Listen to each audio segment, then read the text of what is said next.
আজকের এই দিনটার জন্য আমরা দীর্ঘ 16 বছর এদেশের গণতান্ত্রিকামী মানুষ অপেক্ষা করেছিল।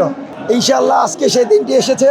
আমরা খুবই আনন্দিত এবং সবচাইতে বেশি আনন্দিত এই জন্য, যিনি দিনের অধিকাংশ সময়, দিন রাতের অধিকাংশ সময় বাংলাদেশকে স্বাধীন করার জন্য, এদেশের মানুষের ভোটাধিকার ফিরে আনার জন্য, মানুষের কল্যাণের জন্য যিনি কাজ করে গেছেন, আমাদের বাংলাদেশ জাতীয়তাবাদী ছাত্র দলের সাংগঠনিক অভিভাবক দেশনায়ক জনাব তারেক রহমান আজকে আমাদের মাঝে বক্তব্য রাখবেন। সেজন্য আমরা খুবই উচ্ছ্বাসিত। এবং সেই সাথে আরেকটা কথা বলতে চাই, এই বিজয় আমাদের সমগ্র বাংলার জনগণের বিজয়। তো আমরা এই বিজয় যেন কোনোভাবে নষ্ট হতে না দেই।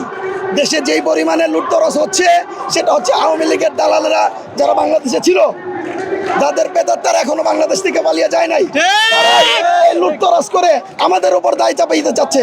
তো যেখানেই লুটতরাজ দেখবেন সেখানেই প্রতিহত করবেন। প্রায় 17 বছর পরে, দীর্ঘ 17 বছর পরে বাংলাদেশ আজ স্বৈরাচার মুক্ত হয়েছে। শত রক্তের বিনিময়ে, হাজারো শহীদে, হাজারো ছাত্র জনতার লাশের বিনিময়ে আজকে বাংলাদেশ স্বাধীন, স্বৈরাচার মুক্ত, ফ্যাসিস্ট হাসিনা মুক্ত। আজকে আমরা স্বাধীন হিসেবে, স্বাধীন নাগরিক হিসেবে আজকে আমরা মুক্ত হয়েছি 2024 সালে। আমাদের আগামী দিনের কর্মাণ্ড দেশ নায়ক জনাব তারেক রহমান, তারুণ্যের অহংকার, উনি বাংলাদেশে আসার পরে উনি বাংলাদেশকে নতুন একটা বাংলাদেশ উপহার দিবেন, এটাই আমরা প্রত্যাশা করি। যারা আছেন তারা সুন্দরভাবে যে কয়দিন অন্তর্বর্তীকালীন সরকারের সময় থাকবে তারা রাষ্ট্র পরিচালনা করবেন এবং সকল রাজনৈতিক সংগঠনের নেত্রী সমন্বয়ে তারা একটা সুন্দর একটা নির্বাচন, নির্দলীয় নিরপেক্ষ সরকারের অধীনে একটা নির্বাচন অতি দ্রুত দিবেন এবং জনগণ যাতে ভোট দিতে পারে, মত প্রকাশ করার স্বাধীনতা পায়।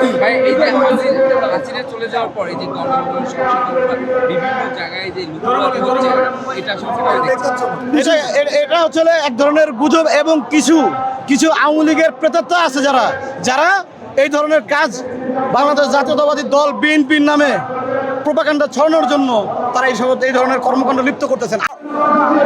দীর্ঘদিন পরে খুনি হাসিনার পদত্যাগের পরে এদেশের মুক্ত বাতাসে লাখো লাখো কোটি কোটি জনগণ মুক্তভাবে নিঃশ্বাস নিতে পারছে।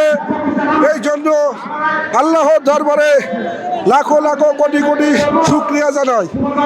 আমরা বিশ্বাস করি বাংলাদেশ জাতীয়তাবাদী দল বিএনপি, বাংলাদেশ জাতীয়তাবাদী ছাত্র দল, বাংলাদেশ জাতীয়তাবাদী ছাত্র দল, শেরে বাংলা কৃষি বিশ্ববিদ্যালয় ইনশাল্লাহ ওই কুত্তা লীগ, আওয়ামী লীগ, ছাত্রলীগ, যুবলীগের মতো নয়। ইনশাল্লাহ আমরা জনগণের পাশে ছিলাম, আছি এবং ভবিষ্যতে থাকবো।